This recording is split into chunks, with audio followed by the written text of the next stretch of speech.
Hey, what is up, mortals? It is Jace here with a new video for you. Welcome to part 10 of Deku the Shield Hero. I just wanted to greet you guys by just saying, sit back and relax. You're in for a treat. So, we begin. Izuku landed on the hard ground with a thud. Slowly, he picked himself up off the ground, looking around as he stood on shaky legs.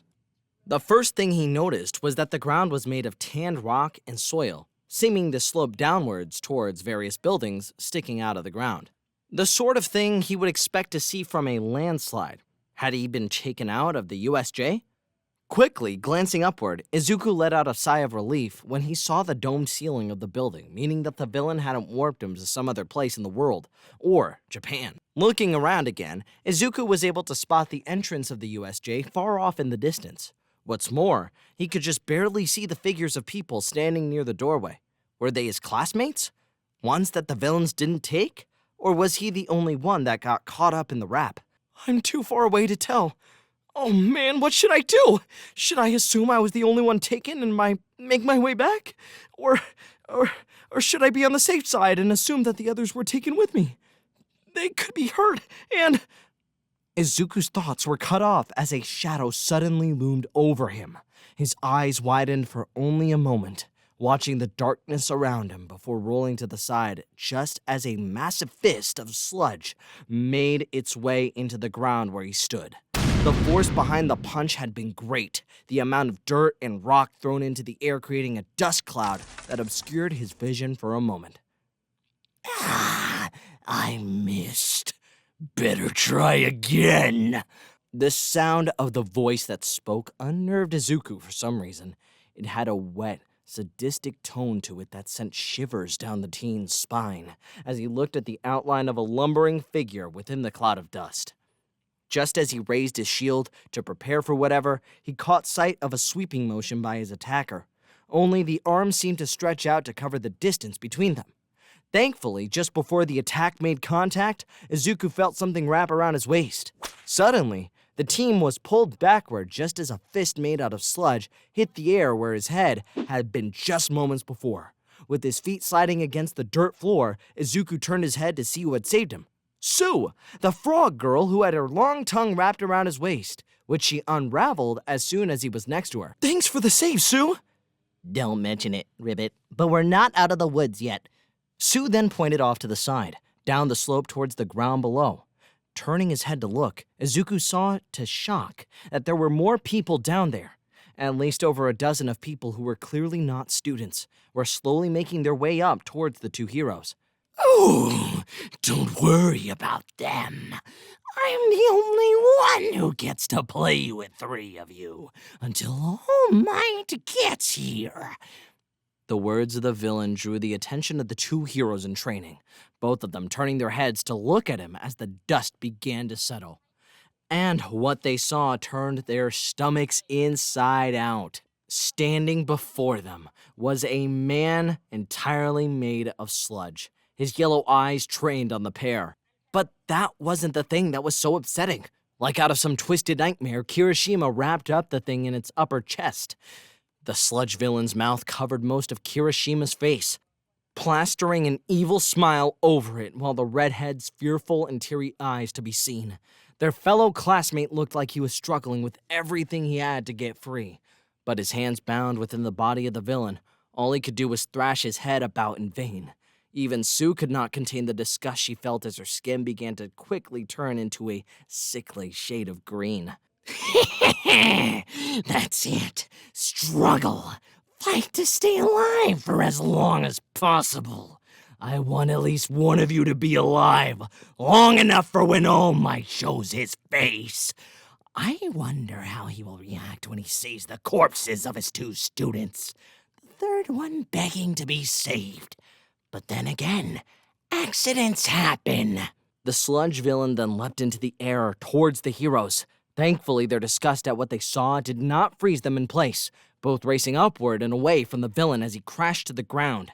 Once he landed, the villain slowly turned around to look at the two teens with an open-mouthed smile, which made all the worse as Kirishima's eyes begged for someone to save him. It was that look that made Izuku clench his fist. He had to do something. He was going to do something, and he had a plan.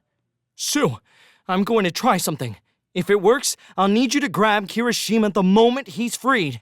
Izuku didn't wait for Sue to respond, just charging towards the sludge villain with all the speed he could muster, while his cape fluttered behind him. The villain grinned at the sight. Oh, a volunteer? With that, the sludge villain raised his arm, but rather than stretching it out to slam into Izuku, dozens of thinner tendrils shot out. The green-haired teen could tell just by looking at them where they were heading. Some were heading towards his arms, while others were heading for his legs and torso. They were meant to bind him, to ensnare him like Kirishima, so that he would share his friend's fate. But just as the tendrils were about to come into contact with him, the gem in his shield began to glow a bright green. That same glow then began to surround his entire body, the sludge tentacles breaking apart moments after they wrapped around him. The villain, shocked by what he witnessed, took a step backward. His eyes said it all. This was supposed to be impossible. When they lived in a world where the impossible was made a reality after all. Before the villain could do anything else, Izuku was placed right in front of him, placing a hand on Kirishima, grinned at the one holding his friend captive. Airstrike shield! From right behind Kirishima came Izuku's energy shield, slicing through the sludge and cutting Kirishima out from the majority of the mass. As the redhead began to fall, Sue's tongue shot out and wrapped not only Kirishima, but Izuku as well, before pulling the two of them back. As they were pulled through the air, the sludge on Kirishima's body began to fall off, allowing the teen to gasp for air. It was unsettling to see the villain's teeth falling to the ground while making a splat sound, while his eyes looked up to them in shock. Even more so when the rest of the body of the villain just seemed to collapse into a large puddle. When landed, Kirishima fell to his hands and knees as he began to cough out small bits and pieces of the sludge, getting the rest of it out of his throat. Dude, thanks for the save. Sorry it took so long. I needed to be closer since I couldn't tell how he had positioned your body into himself. If I used my airstrike shield on you, and he had bent you in a weird angle, then I might have hurt you if you couldn't activate your hardening in time. Hey, I'm just glad it worked out. That was super manly of you. I hate to break it to the two of you, Ribbit, but we're not out of the woods yet. Both teens looked down the slope, realizing that Sue was right. The various villains would soon be upon them in just a few minutes. However, that wasn't the end of their troubles, as the sludge began to move. The three teens watched as the villain began to reform itself, throwing back its head to let out a cry of rage once it formed. Forget letting one of you brats live! I'm going to crush all of Shield Prison! The sludge villain's eyes widened in terror as he was instantly captured with the sphere of the shield, chains wrapping around it from the outside to hold the whole thing together. But that terror didn't last long as he began to punch at the shield and liquidate himself, looking for any small crack he could find or make that would allow him to escape. Something that the teens noticed, tensing up. Midoriya, do you think you can hold on to him until me and Sue finish up with the rest of these villains? Izuku shocked his head, a bead of sweat forming on his brow as the sludge villain made another powerful strike on the inner shell of the prison. Glancing over at his classmates, the young Midoriya saw that Kirishima had activated his quirk, his body now hard as rock while holding out his arms at a fighting stance.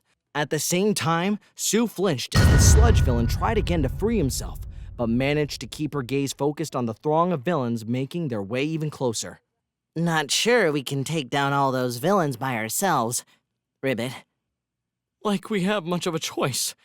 If only there was a way to... Izuku was cut off as the captured villain struck inside the sphere with so much force that it had lifted into the air for a moment, where it then began to roll on the side. Seeing that, the gears in the shield user's mind began to spin rapidly to form a plan. Kirishima, have you ever gone bowling before?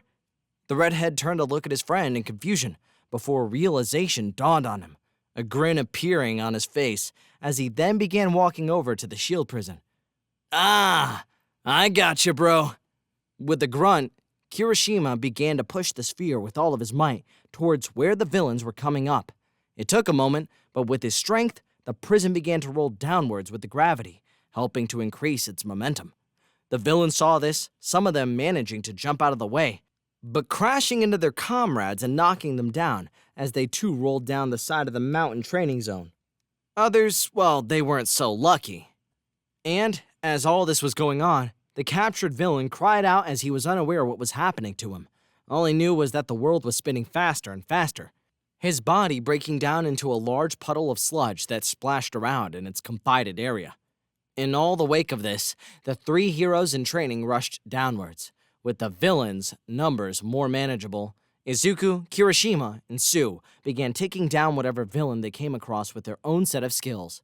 Sue used her long, frog-like tongue to wrapping her tongue around another villain before flinging him or her into another, while Kirishima punched and chopped his way to knockout after knockout. And as for Izuku, he just smashed his shield into the heads of whatever villain he saw until they were at the base of his mountain training zone.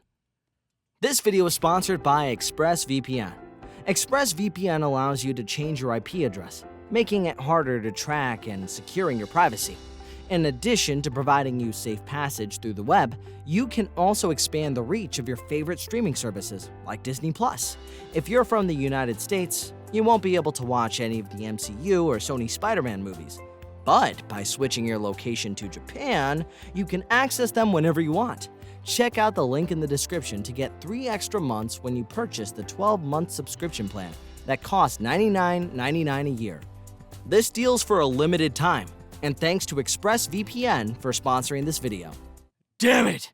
Out of all the extras I had to get stuck with, why did it have to be you? With a scream of rage, Bakugo thrusted his palm outward towards a charging villain with a knife, the force of the attack flinging the attacker back and into a heavily cracked wall. Believe me, I'm not happy about it either.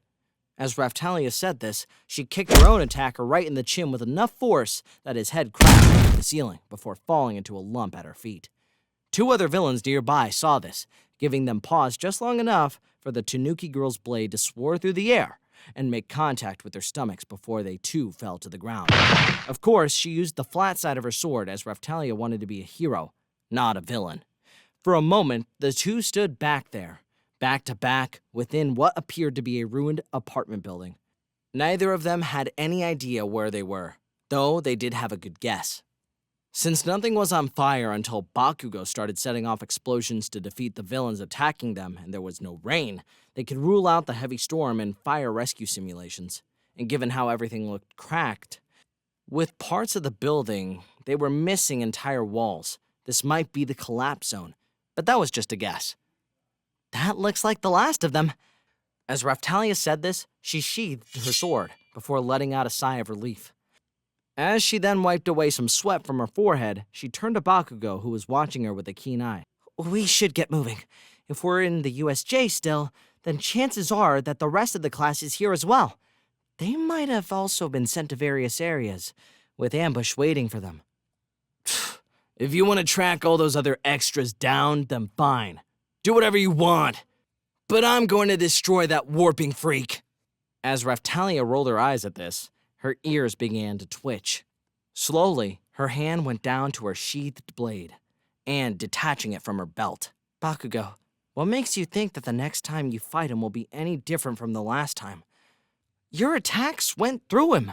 And what if he decides to send you to the bottom of the shipwreck zone or something like that when your attack fails? Don't you get it? He's their way in and out of this place. If we take him down, then all those shitty villains will be stuck here. And then we can make them pay for what they've done. We just need to figure out how. Raphtalia said nothing as Bakugo was now in her face, yelling at the top of his lungs. But she wasn't looking at him, as her grip on the sheathed sword had tightened. Then, faster than the eye could blink, she lifted it up and jabbed the handle right past the ashen blonde teen's shoulder. Rather than hitting air, it struck a villain with a chameleon quick right in the face. As the villain fell to the ground, Bakugo gave the foe a disinterested look, showing that he too had noticed that he would be an assassin. Besides, if all these villains are this weak, then the rest of those extras should be able to handle themselves. Raphtalia stared at the ashen blonde as he had turned and began to walk towards one of the doorway. I think that's the nicest thing I've heard you say. I'm always nice! Meanwhile, back with Izuku and company, the trio had finished dealing with the villains there. While Kirishima wanted to go and help Mr. Aizawa fight off the hordes of intruders, Izuku and Sue pointed out that they would be more likely to get in his way if they did so. Their best course of action was to get to the entrance and coordinate with anyone still there, perhaps sending a few students to each of the zones in the USJ, assisting any of their classmates who had yet to return or trying to escape the building until help arrived or they were able to escape. Maybe even trying to figure out why the alarms weren't sounding. With great reluctance, Kirishima agreed. However, in order to make it to the entrance, they would have to move close to where Mr. Aizawa was fighting, keeping to the edge of the center plaza, as well as keeping themselves as low as possible to keep from getting noticed. The trio made their way around while watching the ensuing battle, while Sue kept her neutral expression and Kirishima had to grit his teeth hard to keep himself from rushing in to help. Izuku felt an odd mixture of emotions. On the other hand, he wanted to go back on what he had told his red-headed friend, as his body was screaming at him to rush in there and help. He could see that Mr. Aizawa was struggling to keep going, panting hard as he pushed his body and his quirk to their limits. How much longer could he go on like this before they just overwhelmed him with superior numbers? Perhaps they could help out, taking on the villains along the edges in order to take away some of the burden while also staying out of the teacher's way. After all, none of them were too badly banged up. The other part was trying to be rational. They had a plan. They had to keep the others safe. Mr. Aizawa was doing everything in his power to buy them time, so it would be foolish to waste it. Maybe if he had a shield that could cancel out people's quirks or something, then maybe he could. Just then, the villain covered in hands shot towards Mr. Aizawa. Izuku paused where he was, watching as the villain's hand wrapped around the elbow of their teacher, which then began to slowly disintegrate once all 5 fingers were touching it. However, the process stopped at the skin level as Mr. Aizawa's eyes began to glow red. "You managed to stop my quirk. You're so cool." Izuku found himself gulping at the almost childish way the handman spoke. But what chilled him to the bone was what he said next. "Now allow me to introduce the big boss of this raid, Nomu." Faster than the handman, a large, dark-skinned humanoid with an exposed brain and a beak for a mouth appeared before Mr. Aizawa. This monster, this Nomu, pulled his fist back to deliver a massive blow to Mr. Aizawa's head. And then another, and another. None of the teens could hide their horror at what they were witnessing, as Nomu pounded their teacher's head more into the ground. The dark-haired man's goggles broken and laying in an ever-growing puddle of blood. As Izuku and Kirishima shook from where they remained, the black mist villain appeared next to the hand villain. "I apologize, Shigaraki, but one of the students managed to escape." "What? How could you let this happen, Kurogiri? If you weren't our way out of here, I'd kill you." Suddenly, the handman, now known as Shigaraki, began to breathe deeply as he brought both of his hands to his neck. The 3 teens then watched as the villain began to scratch his neck. His breathing became almost violent while looking down at the ground. For the length of a heartbeat, Izuku thought that this man would claw out his own neck in his frustration. But just as quickly as he started, his scratching ceased as his arms fell to his sides. "Let's just go home. There's no point in continuing this level if the boss isn't going to appear when he should. And with the other heroes coming, it'll be game over for the League of Villains should we stay.